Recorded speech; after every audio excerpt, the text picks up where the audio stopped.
Fala galera, tudo bem? Estava eu dando umas bisoiadas na rede. Me declarei com essa coisa fofa, tentando assobiar. Antes de tudo, toda a minha gratidão. E siga essa pessoa, Carol Witt. Meu filho quer mostrar pra vocês que ele aprendeu a assobiar. Eu espero que vocês façam comentários positivos. Apenas comentários positivos, hein? Pode ficar tranquila, mamãe. Só teve comentários bons, estou aqui pra confirmar.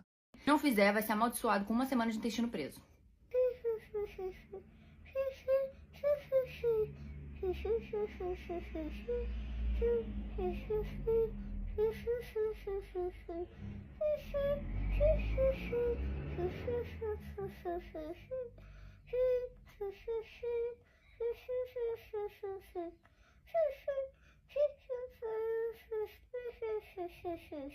Amor, adorei.